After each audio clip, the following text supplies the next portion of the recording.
ಸಮರ್ಪಣೆಯನ್ನು ಸಲ್ಲಿಸಬೇಕೆಂದು ಕೇಳ್ಕೊತಾ ಇದ್ದೇನೆ.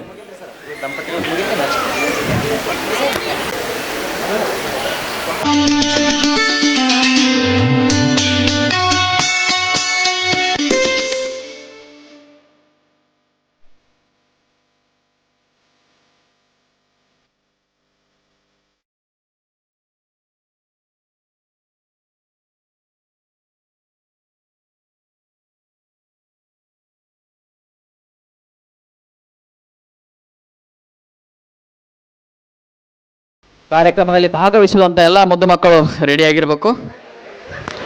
ಕೆಲವೇ ಕ್ಷಣಗಳಲ್ಲಿ ನೃತ್ಯ ಕಾರ್ಯಕ್ರಮ ಪ್ರಾರಂಭವಾಗಲಿದೆ.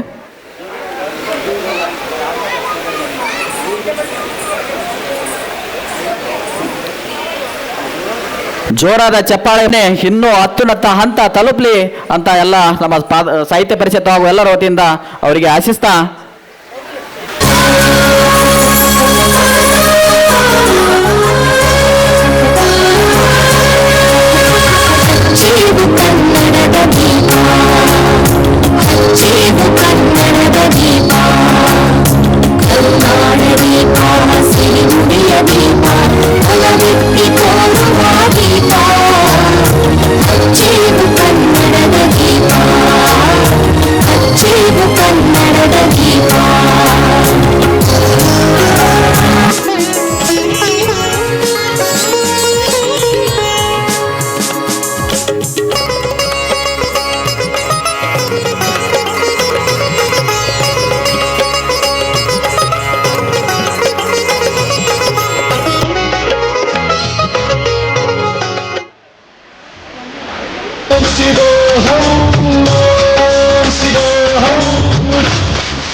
ಹಾಗೂ ಮುಖ್ಯಸ್ಥರಿಗೆ ಪರಿಷತ್ತಿನ ಪ್ರೀತಿಯ ಸನ್ಮಾನ.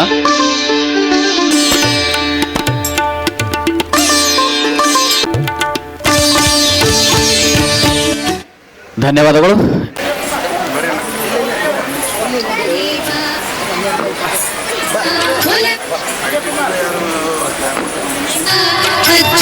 ಕನ್ನಡದ ದೀಪ,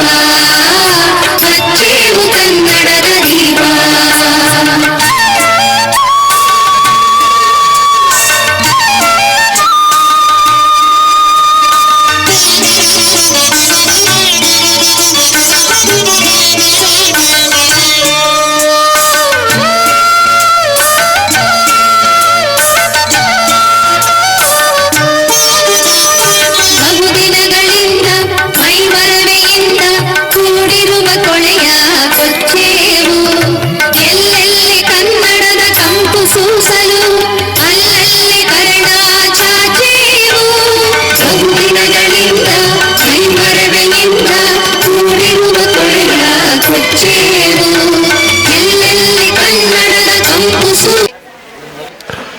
ನಮ್ಮ ಹಾಶಿಂಪೀರ್ ವಾಲಿಕಾರ್ ಅವರು ಯಾವಾಗ ಈ ಕನ್ನಡ ಸಾಹಿತ್ಯ ಪರಿಷತ್ತನ್ನು ಅಧ್ಯಕ್ಷರಾಗಿ ಅಧಿಕಾರ ವಹಿಸಿದರು, ಪ್ರತಿ ವರ್ಷ ಅತ್ಯಂತ ವಿಜೃಂಭಣೆಯಿಂದ ಅವರು ಒಂದು ಸಾಹಿತ್ಯದ ಮೆರಗುವನ್ನು ಈ ಜಿಲ್ಲೆಗೆ ತರ್ತಾ ಇದ್ದಾರೆ.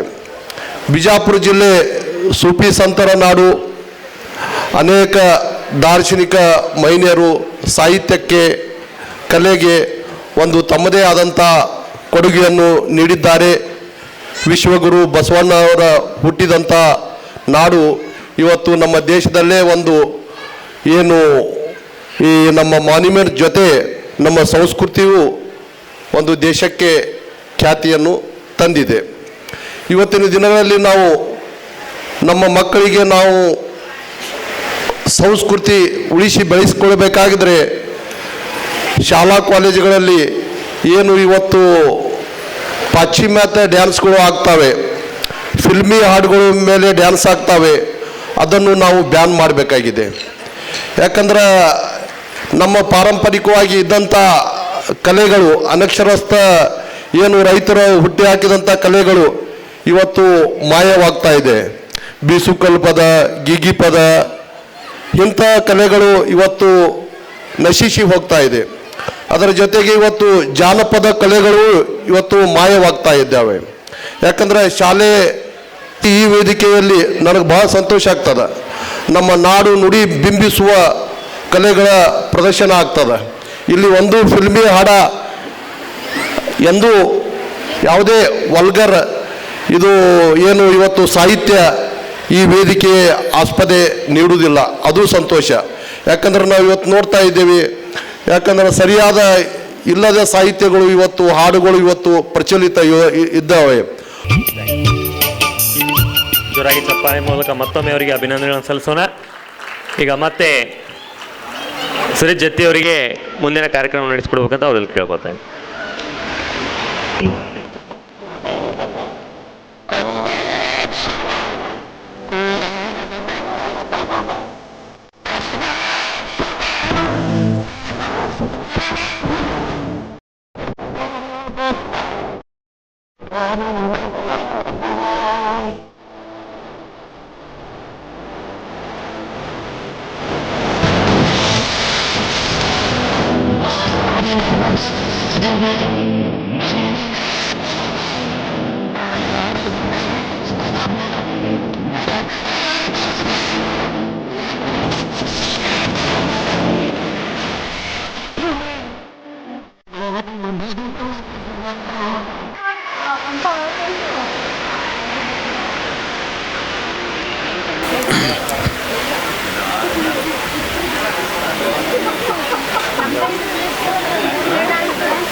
ಜೋರಾದ ಚಪ್ಪಾಳೆ ಮೂಲಕ ಪ್ರತಿಭೆಯನ್ನು ಪ್ರೋತ್ಸಾಹಿಸೋಣ.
ಎಲ್ಲ ಗಣ್ಯ ವ್ಯಕ್ತಿಗಳಿಗೆ ನನ್ನ ನಮಸ್ಕಾರಗಳನ್ನು ಹೇಳುತ್ತಾ, ವೇದಿಕೆ ಮುಂಭಾಗದಲ್ಲಿರುವಂತಹ ಕನ್ನಡ ಸಾಹಿತಿ ಪ್ರೇಮಿಗಳಿಗೆ ವಂದನೆಗಳನ್ನು ಹೇಳುತ್ತಾ, ಈಗ ಸಮಯದ ಅಭಾವ ಬಹಳ ಕಡಿಮೆ ಇದ್ದುದರಿಂದ ನಾನು ನನ್ನ 2 ಅನಿಸಿಕೆಗಳನ್ನಷ್ಟೇ ನಾನು ಇಲ್ಲಿ ಹೇಳಿಕ್ಕೆ ಇಚ್ಛಾ ಪಡ್ತಾ ಇದ್ದೀನಿ.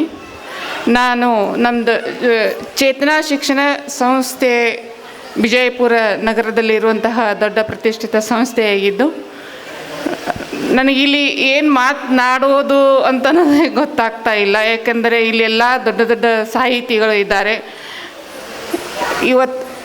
ಇವಾಗ ಜಿಲ್ಲಾ ಕನ್ನಡ ಸಾಹಿತ್ಯ ಪರಿಷತ್ ವಿಜಯಪುರ ನಗರದಲ್ಲಿ ಹೊರಹೊಮ್ಮುತ್ತಾ ಇದೆ. ಸಾಕಷ್ಟು ಸಲ ನಾನು ನೋಡ್ತಾ ಇರ್ತೀನಿ. ಪ್ರತಿ ವರ್ಷ ಇಂತಹ ಒಂದು ಅದ್ಭುತ ಕಾರ್ಯಕ್ರಮಗಳನ್ನು ನೆರವೇರ್ತಾನೆ ಬರ್ತಾ ಇರ್ತಾವೆ. ಇಂದು ಸಾಯಂಕಾಲ ಮನೋರಂಜನೆಯ ಕಾರ್ಯಕ್ರಮ ಇಟ್ಕೊಂಡಿದ್ದಾರೆ.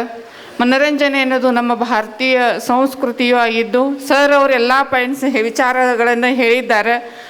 ಇನ್ನು ನಾ ಹೆಚ್ಚು ಹೇಳಲಾರೆ. ನಾವು ಸಂಸ್ಕೃತಿಗೆ ಪ್ರಮುಖರಾಗಬೇಕು, ಪ್ರಾಮುಖ್ಯತೆ ಕೊಡಬೇಕು.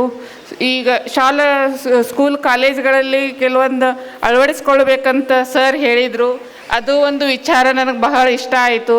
ನಾನು ಅಲ್ಲೇ ಕುಂತ್ಕೊಂಡು ವಿಚಾರ ಮಾಡ್ತಾ ಇದ್ದೆ. ನಾವು ಈಗ ಜಾನಪದ ಸಾಹಿತ್ಯ ಎಲ್ಲೋ ಮರೆ ಆಗ್ತಿದೆ ಅವ್ರು ಹೇಳಿದ್ದು ನೋಡಿದರೆ. ಬಂಧುಗಳೇ, ನಮ್ಮ ಮಾತುಗಳ ಅವಶ್ಯಕತೆ ಈಗಿಲ್ಲ. ಬೆಳಗ್ಗೆಯಿಂದ ಹಿಡಿದು ಇಲ್ಲಿಯವರೆಗೂ ಸಾಹಿತ್ಯ ಸಮ್ಮೇಳನ ಯಶಸ್ವಿಯಾಗಿ ಜರುಗ್ತಾ ಅನೇಕ ಗೋಷ್ಠಿಗಳ ಮೂಲಕ ಜ್ಞಾನದ ಸುಧೆಯನ್ನು ಉಣಬಡಿಸುವುದರ ಜೊತೆಗೆ ನಮಗೆಲ್ಲರಿಗೂ ಸಾಂಸ್ಕೃತಿಕ ಮನೋರಂಜನೆಯ ಸುಧೆಯನ್ನು ಉಣಿಸ್ಬಿಡ್ತಕ್ಕಂಥ ಒಂದು ಅರ್ಥಪೂರ್ಣವಾದ ಶ್ಲಾಘನೀಯವಾಗಿರ್ತಕ್ಕಂಥ ಕನ್ನಡ ಸಾಹಿತ್ಯ ಪರಿಷತ್ತಿನ ಕಾರ್ಯ ಇದು. ನಮ್ಮ ವಿಜಯಪುರ ಜಿಲ್ಲೆ ಸಾಹಿತ್ಯ, ಕಲೆ, ಸಾಂಸ್ಕೃತಿಕ ತವರೂರು ಆಗಿದೆ. ಇವತ್ತು ಈ ಸಂಜೆಯ ವೇಳೆಯಲ್ಲಿ ವಿಜಯಪುರ ಜಿಲ್ಲೆಯ ಖ್ಯಾತಿಯ ಅಖಂಡ ವಿಜಯಪುರ ಜಿಲ್ಲೆ ಇರತಕ್ಕಂಥ ಸಂದರ್ಭದಲ್ಲಿ ಕಂದಗಲ ಹನುಮಂತರಾಯರು ನಾಟಕ ಕ್ಷೇತ್ರಕ್ಕೆ ವಿಶಿಷ್ಟವಾದ ಕೊಡುಗೆಯನ್ನು ನೀಡಿರ್ತಕ್ಕಂಥವರು. ಅಂಥ ಮಹಾತ್ಮರ ಹೆಸರಿನ ವೇದಿಕೆಯ ಮೇಲೆ ಸಂಭ್ರಮದ ಸಡಗರದ ಸಂತೋಷವನ್ನು ನಾವೆಲ್ಲರೂ ಹಂಚಿಕೊಳ್ತಾ ಇದ್ದೇವೆ.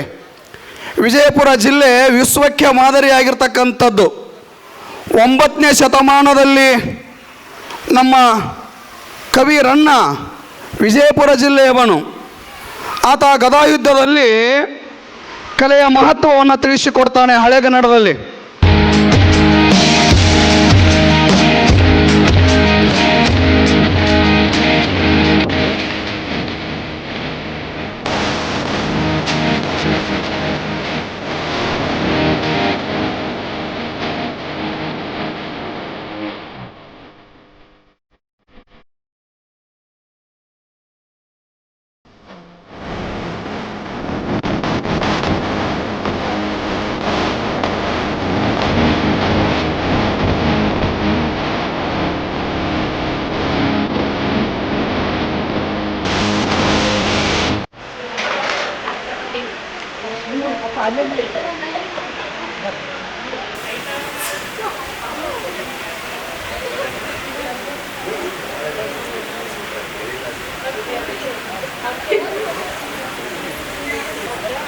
ಸಾಹಿತ್ಯ ಪರಿಷತ್ ಅನ್ನೋದು ಇಷ್ಟು ಭವ್ಯವಾಗಿ ಒಂದು ಕಾರ್ಯಕ್ರಮಗಳನ್ನು ಮಾಡೋದನ್ನು ನೋಡಬೇಕಂತಂದರೆ ಅದು ವಾಲಿಕರಣ್ಣವ್ರ ಕಡೆಯಿಂದ ಮಾತ್ರ ಸಾಧ್ಯ. ಈ ವೇದಿಕೆಯ ಒಂದು ಮನೋರಂಜನಾ ಕಾರ್ಯಕ್ರಮದಲ್ಲಿ ನಮ್ಮನ್ನು ಕರೆತಂದು ಇಲ್ಲಿ ಕೂಡಿಸಿದ್ದಾರೆ. ಆದರೆ ಮನೋರಂಜನೆ ಅಂತಂದರೆ ಈಗ ಜಾವೇದ್ ಅಣ್ಣ ಅವರು ಹೇಳೋ ಥರ ನಾವು ಬರೀ ವೆಸ್ಟರ್ನ್ ಕಲ್ಚರ್ ಮತ್ತು ಬಾಲಿವುಡ್ ಹಾಡುಗಳನ್ನು ಕೇಳಿಕೊಂಡೇ ಮನೋರಂಜನೆಯನ್ನು ಮಾಡುವಂಥ ಒಂದು ಶೈಲಿಯಲ್ಲಿ ನಾವು ಬೀಳ್ತಾ ಇದ್ದೀವಿ. ಅದಕ್ಕಾಗಿ ಮಕ್ಕಳದೇನು ಸ್ಕೂಲ್ಗಳಲ್ಲೂ ಆಗಬೇಕು ಇದು ಏನು ಒಂದು ಕಲ್ಚರಲ್ ಆ್ಯಕ್ಟಿವಿಟೀಸ್ ಅಂತಂದರೆ ನಾವು ನಮ್ಮ ಇದನ್ನು ಬಿಡಬಾರ್ದು, ಸಂಸ್ಕೃತಿಯನ್ನು ಬಿಡಬಾರ್ದು. ಯಾಕಂತಂದರೆ ನಾ ಇದನ್ನೇ ಹೇಳ್ತಾ ಇದ್ದೆ ಮೇಡಮ್ ಅವ್ರಿಗೆ, ನಮ್ಮ ಕನ್ನಡ ಸಾಹಿತ್ಯ ಪರಿಷತ್ತೊಳಗೆ ಮಾತಾಡ್ಬೇಕಂದ್ರೆ ಸ್ವಲ್ಪ ಅಜ್ಜಿ ಹೋಗುತ್ತೆ. ಯಾಕಂತಂದರೆ ಇಡೀ ನಾವು ದಿನನಿತ್ಯ ಕಾರ್ಯಕ್ರಮದಲ್ಲಿ ನಾವು ಮಾತಾಡುವಾಗ ಒಂದು ಸ್ವಲ್ಪ ಇಂಗ್ಲೀಷು ಹಿಂದಿ ಎಲ್ಲ ಬರುತ್ತೆ. ಆದರೆ ಇಲ್ಲಿ ಬಂದರೆ ಮಾತ್ರ ಅಚ್ಚುಕಟ್ಟು ಕನ್ನಡನೇ ನಾವು ಮಾತಾಡಬೇಕು. ಎಲ್ಲ ಹಳ್ಳಿ ಪರಿಚಯ ಮಾಡಿಸಿದಂಥ ಹಾಶಿಂ ಪೀರ್ ವಾಲಿಕರ್ ಅವರಿಗೆ ಒಂದು ಜೋರಾದ ಚಪ್ಪಾಳೆ. ಗುರುಗಳು ಏನು ಇಷ್ಟಪಡ್ತಾರೆ, ನೃತ್ಯ ನೋಡಿ ಭಾಳ ಸಂತೋಷಪಟ್ಟರು ಗುರುಗಳು. ನಾನು ನೋಡ್ತಾ ಇದ್ದೆ, ಭಾಳ ಸಂತೋಷಪಟ್ಟರು. ಎಂಥ ಚಿಕ್ಕ ಪುಟ್ಟ ಮಕ್ಕಳು ಎಂಥ ನೃತ್ಯವನ್ನು ಮಾಡಿದರು ಅಂತ. ಅದಕ್ಕೆ ಒಂದು ಆಸೆ ಇತ್ತು ರಾಧಾ ಸುತಾರವ್ರದ್ದು. ಅವ್ರ ಆಸೆ ಈಡೇರಲಿಲ್ಲೋ ಏನೋ. ರಾಧಾ ಗುರುಗಳ ಜೊತೆ ಫೋಟೋ ಹೊಡ್ಸ್ಕೋತೇನಮ್ಮ, ಬಾ ಮೇಲೆ ಬಾ ಅಮ್ಮ, ಎಲ್ಲ ತಂಡದವ್ರು ಬನ್ನಿ. ನಕ್ರ ಆರೋಗ್ಯವಂತರ ಲಕ್ಷಣ ರೀ, ನಗಬೇಕು, ಆರೋಗ್ಯ ಸದೃಢತ, BP ಶುಗರ್ ಎಲ್ಲ ಬರಂಗಿಲ್ಲ ಸನಿ.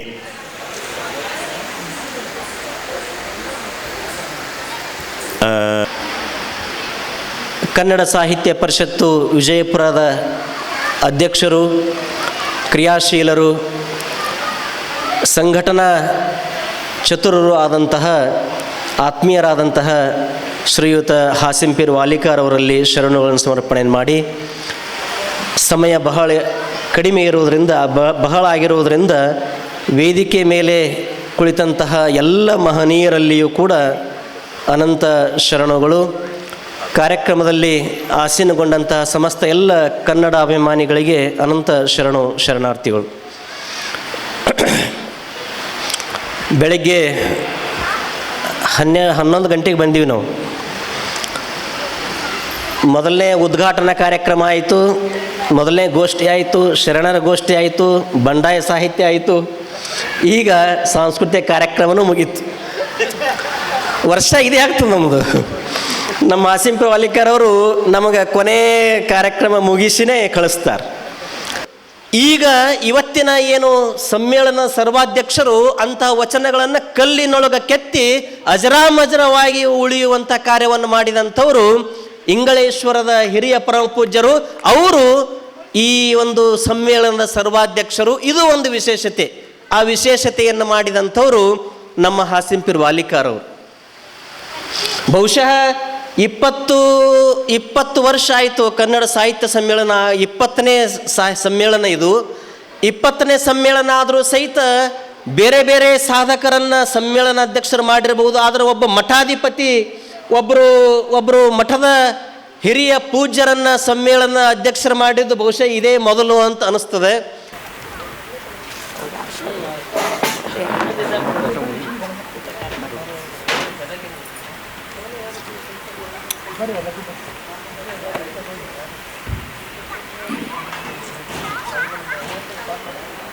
ಸುಮಂಗಲ ಮೇಡಮ್, ನಾಳೆ ಅದ ನಿಮ್ದು